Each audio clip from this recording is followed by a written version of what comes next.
Welcome to It's All Your Fault on True Story FM, the one and only podcast dedicated to helping you identify and deal with the most challenging human interactions, those with someone who may have a high conflict personality. I'm Megan Hunter, and I'm here with my co-host, Bill Eddy. Hi, everybody. We're the co-founders of the High Conflict Institute in San Diego, California. In this episode, we are joined by our very special guest and colleague, Sandra Just, to talk about the current state of conflict in the education atmosphere. As we've heard many put it lately, the rubble that's being left in the wake of high conflict destruction. Now, we have a couple of notes first. If you have a question about a high conflict situation or a person, send them to podcast@highconflictinstitute.com or on our website at highconflictinstitute.com/podcast, where you'll also find the show notes and links. And please give us a rate or review and tell your friends, colleagues, or family about us, especially if they're dealing with a high conflict situation. We'd be very grateful. Now, let's talk about high conflict situations in education.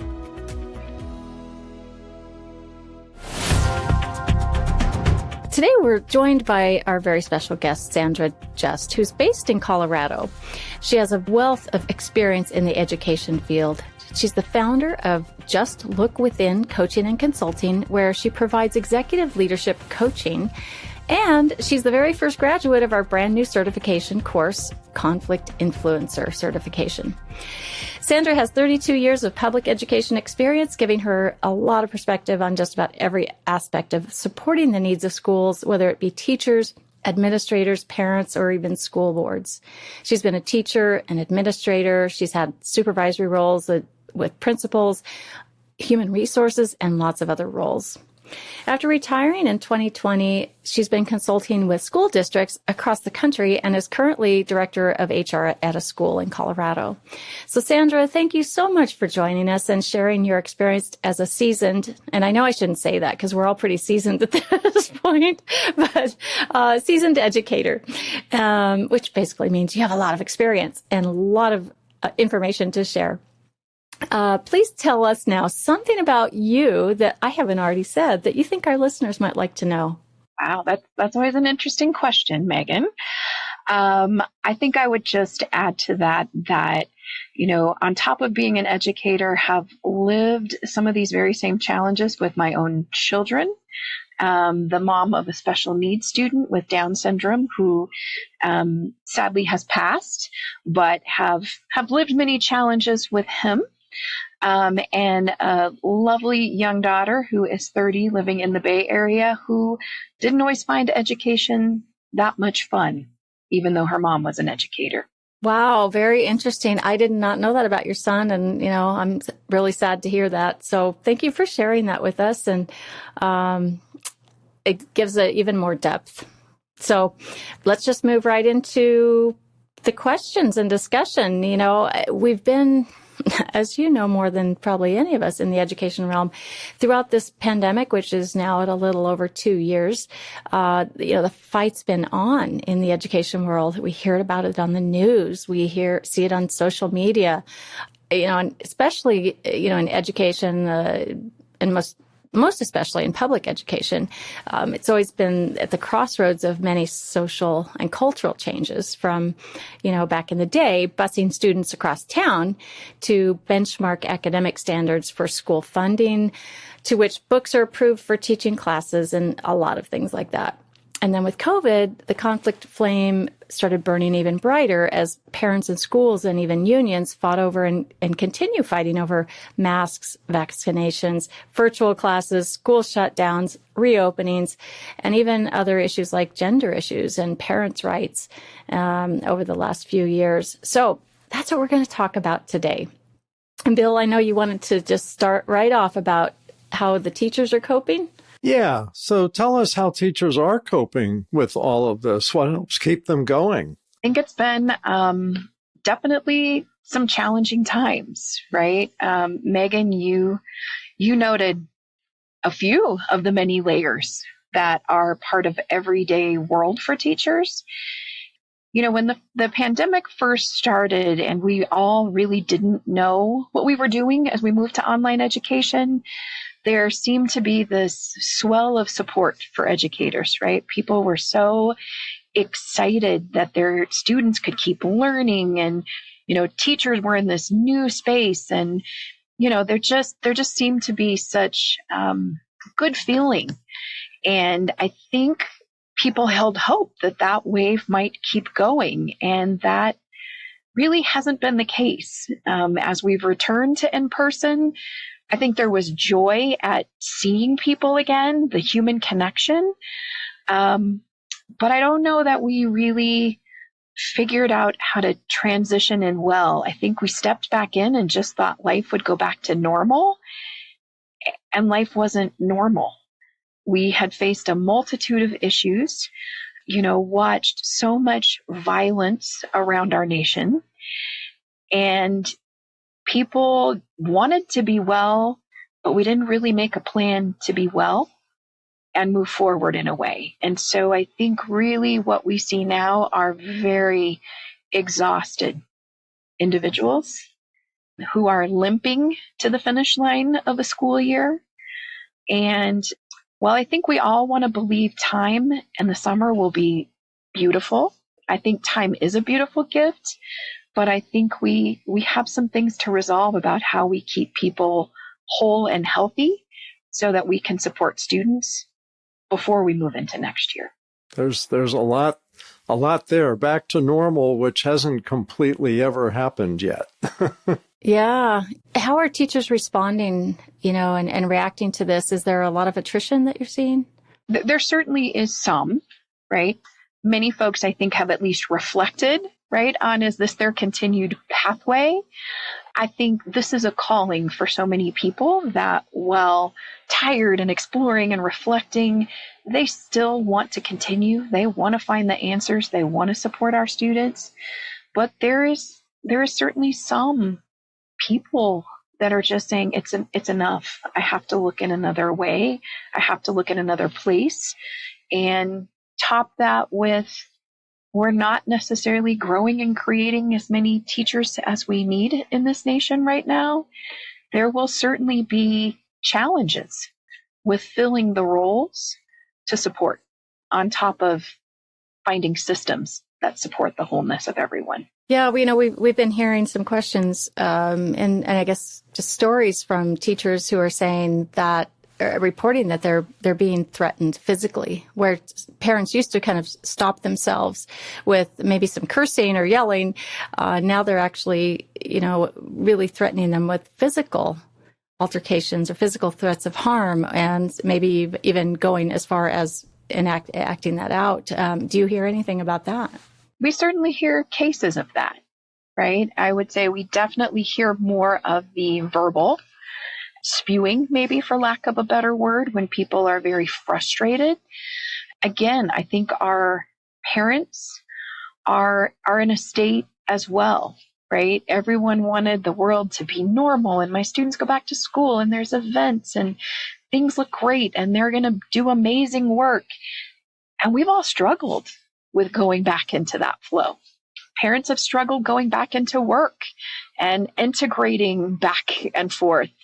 And I think all of that, plus again, just all that's going on in the nation and the world, have people in a state where it's very difficult to articulate all they're feeling. And sadly, it comes out in this direction in spaces where there is some, dare I say, a space of safety, right? There is some comfort in, feeling like school is a place you can belong and should belong.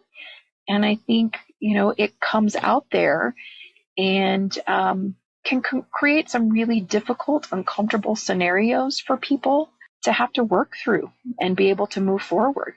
Yeah, so this kind of leads into the question of parents' relationship with teachers, and especially around child discipline.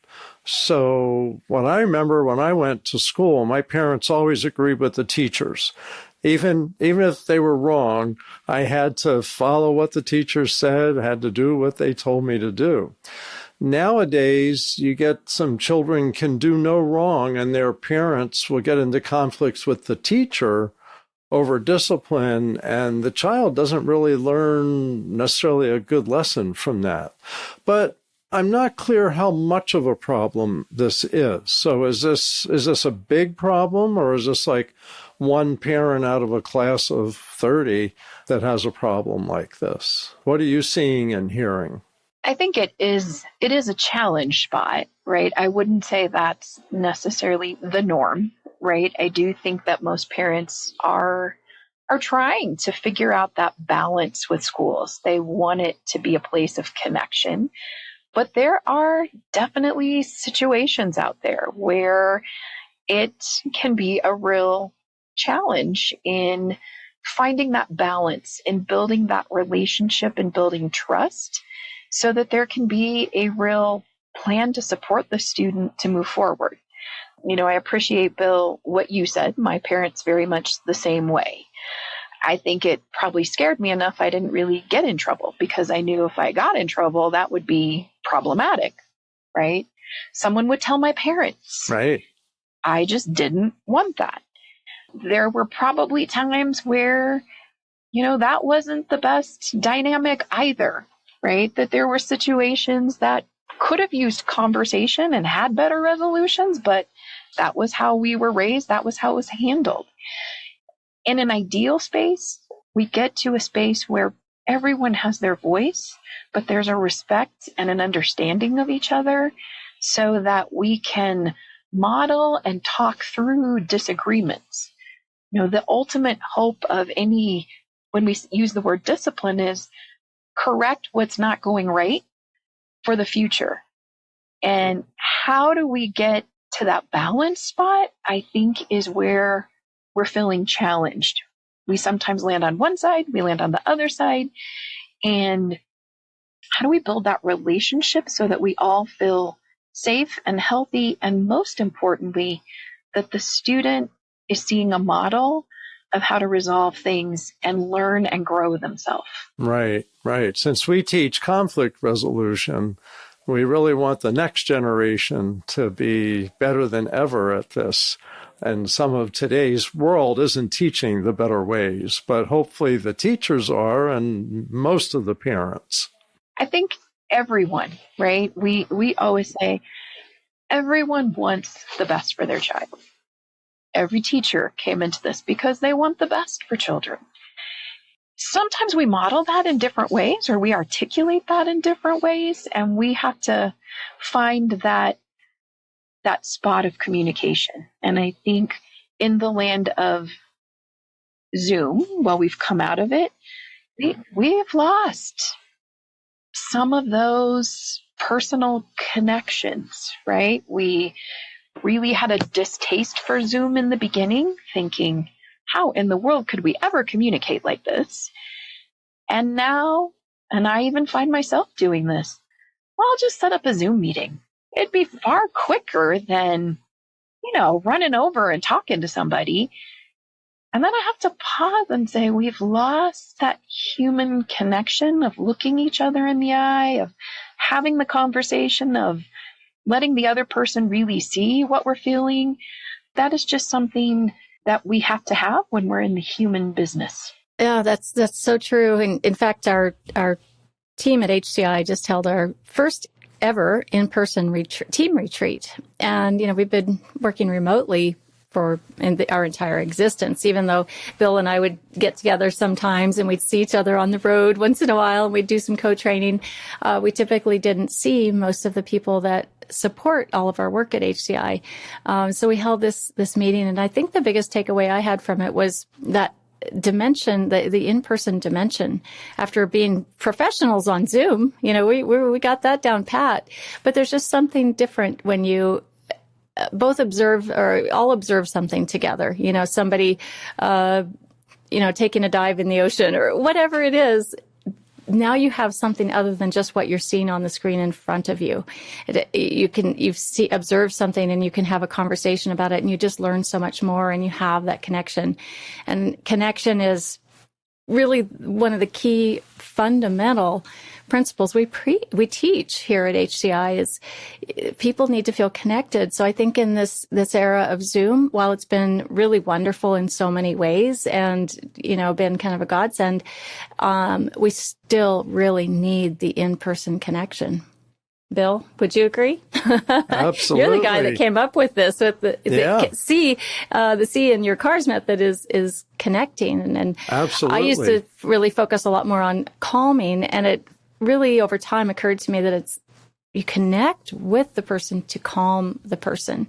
And that's true with everybody, but especially high conflict people. And that's what we teach. We teach parents so they can do that with each other. And I think more and more that teachers and other professionals learn this, the more they can calm people down pretty quickly.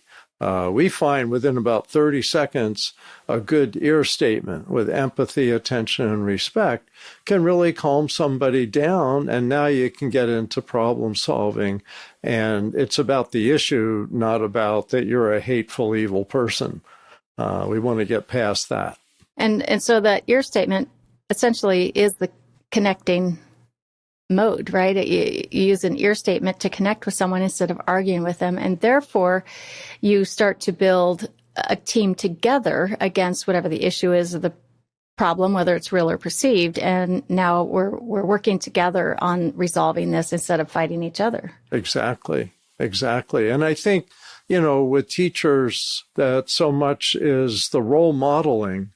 And so this is something I know, Sandra, you not only know about, but end up supporting principals and teaching teachers, etc. It's critical, and I think part of our brain and being knows that, right? We know that calming is the right thing. I think there sometimes are just those challenges that people are feeling of putting all that internal feeling they're having aside to get to a greater outcome.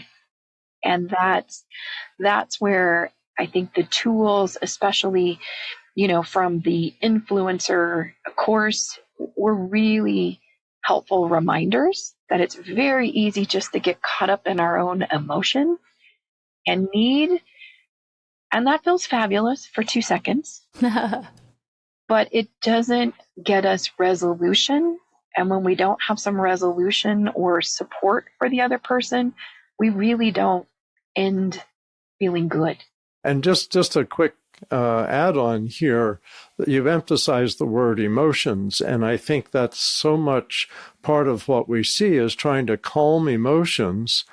And that in real life, seeing people in person, the role model of parents and teachers, etc., is that emotions are contagious. Positive emotions are contagious. Negative emotions, and one of my concerns is with Zoom and isolation that there's so much that people saw on their screens of unmanaged emotions that became contagious. And hopefully as kids settle back into school, the realities of real life and calming each other's emotions will kick in, and hopefully, 6 months or a year from now, we'll see things be calmer. Which I guess heads into another question for Megan. Yeah, one of the biggest topics we hear about is, bullying.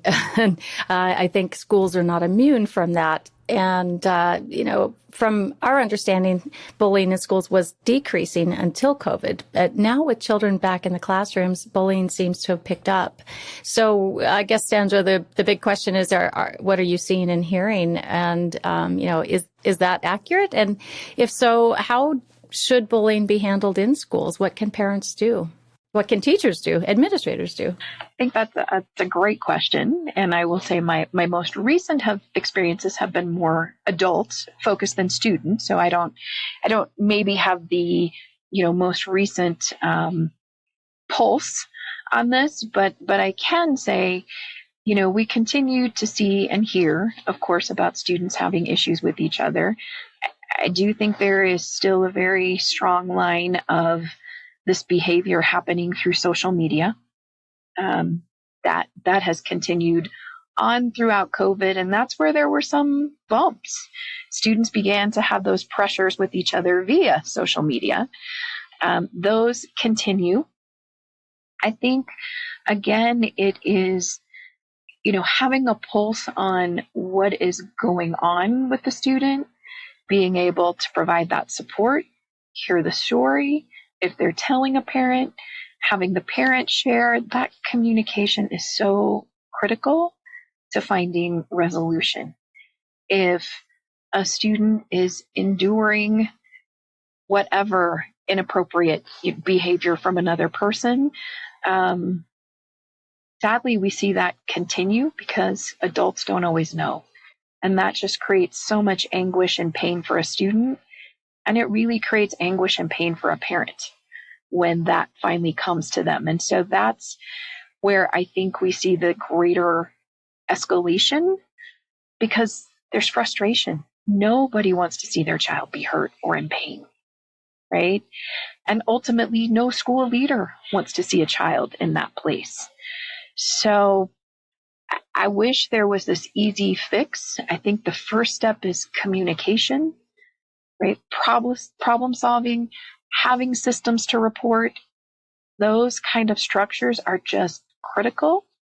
And then really that follow up and after learning by all parties, right? We want this again to be a learning experience by a student who maybe bullied or behaved inappropriately toward another student.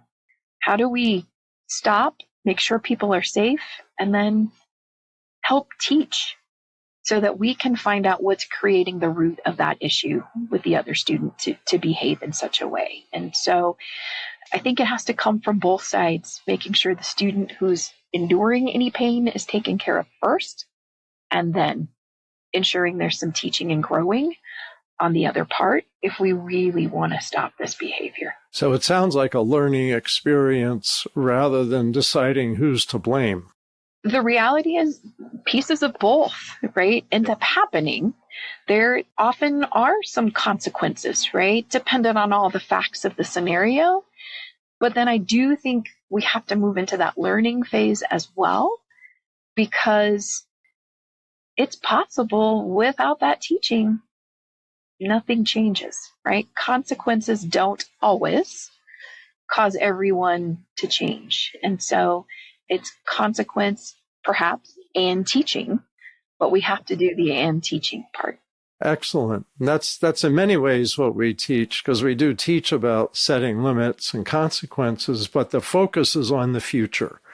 And learning skills, especially for kids, is the way to go. I was curious about, the role of parents in the topic of school bullying. And it came to my mind because, just recently here in 2022, we've had a shooting in Buffalo, New York by a young man who I believe is still a teenager. And they subsequently found his journal entries or a diary. And there was something that really struck with me, and I've saved it. And it's, quote, "Promise me if you have a child, you will be there and you will be close. Be a friend to your child and make sure they know that you will always help them. Talk about their problems and ways to solve it, and never make them feel bad for coming to you." It just really kind of pierced my heart to think that this child was in some pain. I wonder if, what role parents can have in school bullying. And I don't know if this child was bullied or if he wasn't, but it did strike me. So we've talked about kind of the student's role and the school's role. What if a parent, what role do they have? And have you seen something, like a positive impact where parents have been involved and understand this and have been, a sounding board for their kids and have helped them focus on the future? Yeah, I think parents are critical, right? We as educators spend some daytime hours with students, right? And we know that's a big portion of the day, but parents are home with them all night, weekends. They've grown them, they've raised them, they're with them on vacations. They are the most critical step in that communicator, right? And I will say this as a parent, I think we all want we want our students to come to us. We want our children to come and put everything down. But I know I've been in places as a parent where I'm sure my attitude on certain days wasn't as receptive as it could have been, right? It could have turned my child away. So I'm not going to tell you anything today. You seem like you're in a mood. We've all been in that space, but if we can create that with our children, then there is always a safe place to land. And as educators, we hold that role too. We have to create that bond to be that safe place and that additional outlet so that we're teaming together. If we work as partners with this student, the sky's the limit. If we don't, we can create roadblocks we didn't mean to create by simply our, poor communications, resolving in a way that didn't meet everybody's needs. You name it. And so I just think parents are so, so important. And as parents, again, we find it much easier to be involved with our younger children than our older children. Mm. And my personal finding is they need us as much or more when they're older. They're dealing with a lot and they don't know how to process it. And if we don't make that space between educators and parents, right, other, activities students are involved in, those adults, that's a really difficult place to be if you've got nowhere to turn to process. That's a really good point. We often forget that the older kids really need that connection and contact and supervision, etc. So moving on to adults, school board meetings nowadays have been getting a lot of attention, probably for the wrong reasons. That seems to be a forum for public conflict and extreme behavior.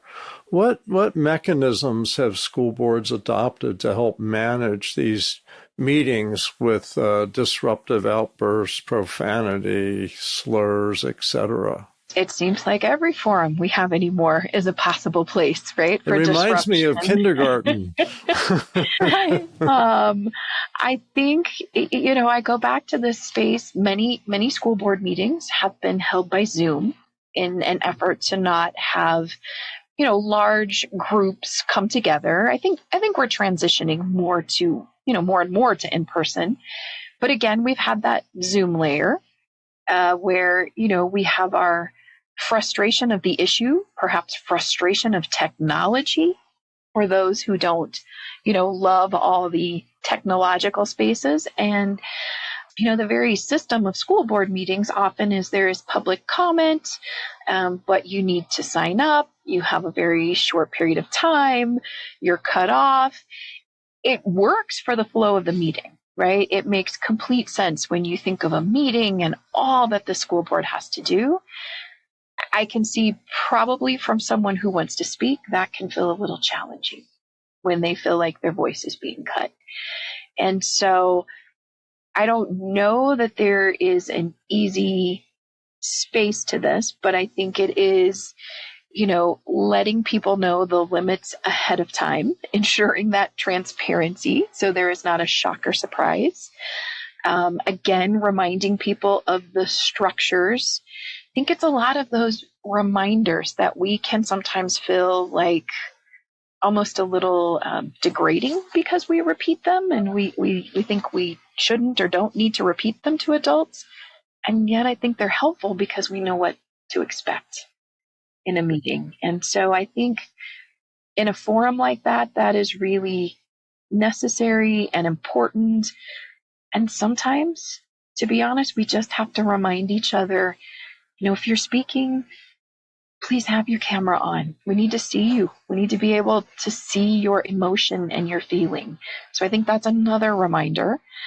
And then, while we may not like it, those reminders to silence while people are talking if it feels like there's a lot of background noise. We've done it in public before. We have to have some of those same pleasantries so voices can be heard in Zoom. Interesting that you've emphasized structure, because that's one of the things we emphasize, especially in high conflict situations. If people don't have the internal structure, then we need to provide the external structure. I'd like to just real briefly read something I read in this morning's paper. I'm in San Diego, and this is the San Diego Union. And it's the front page, and it was talking about board meetings. And one thing it mentions was a court case 30 years ago, White versus the city of Norwalk. And it says in here, it talks about how at public meetings, speakers don't have an unfettered right to say whatever they want, whenever they want to, because it can become a disruption. If speech is irrelevant, repetitious, lengthy, speaking out of turn, refusing to leave the podium, hateful, obscene gestures, thoughts of harm, those are all considered disruptions. And generally, what they're saying is that these kinds of meetings are allowed to have more limitations than necessarily standing on the corner of a park saying whatever you want to say, that these have a purpose. And so, free speech does have some limitations on it, just like you can't yell fire in a theater. So I just wanted to kind of give my pep talk for that. I think school boards really do deserve the right to have structure, and I'm glad to hear they're finding ways to do that. Yeah, and be respectful to each other and get all that structure in there. So are teachers and administrators getting more training in conflict resolution these days? I think that's still kind of a mixed bag. As we moved into the pandemic, we certainly put in education a far greater emphasis on social emotional learning, right? Providing those opportunities via Zoom. Those priorities I've seen have continued as we've returned in person. And so I think that is extremely positive, right? That we're putting in place curriculums for students and that expression. I think it depends from district to district whether all of that training has floated up to a teacher and or those supports. And I think definitely, educators are ones who love to learn, right? We're continuing to learn. I think it would be an amazing tool to have in the toolkit as we just face the many challenges we're having right now. It's another added layer of protection and connection, and I would hope to say resolution as well. We need to help, teachers and administrators learn how to deal with all kinds of conflict now. And I think even more than in the past, because there's been so much poor role modeling, on social media or in, movies and TV. And, maybe they didn't get quite the role modeling that they should have. So I think it'd be great to support them in ways, especially as people become potentially more hostile or, aggressive in their dealings with teachers and administrators. So we just want to give a big shout out to anyone in the education field. We know you guys have really, really had a tough couple of years here. And I've heard from a few teacher friends who have talked about the exhaustion of teaching on Zoom and trying to, motivate students and while educating them and making sure they're really getting everything done and getting the message through to them that they're trying to do. So, big mad props to all of you, and we wish you, a lot of encouragement and for the coming school year. And I think maybe next year will be even better than this year. You've got a lot of support from us, of course. I feel like we should be banging pots and pans for teachers. So really, best wishes with all of that. Yep, absolutely. And Sandra, thank you so much for joining us today. It was really great to hear, your your input and tackling some tough subjects. And you'll find the link to Sandra's website in the show notes, along with a link to the Conflict Influencer course and to we have an audio of high conflict people in education. We'll put that in there as well. And it's Bill talking about how to handle some high conflict situations in that field. And then we'll put a few links to our books like Biff and Calming Upset People with Ear and It's All Your Fault in the show notes.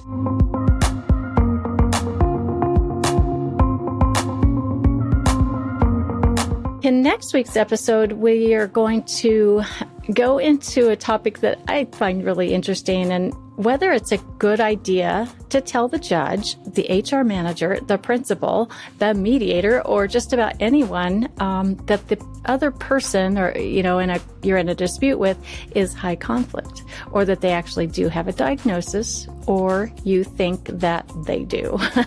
So we get asked this question so many times, and so we think it's a good time to talk about it.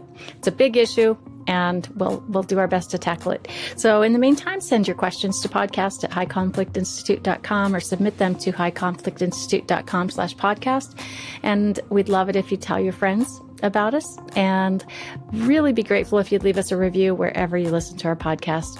Until next week, have a great one and keep learning about high conflict behavior and situations so you can manage it, influence it, and have a peaceful life.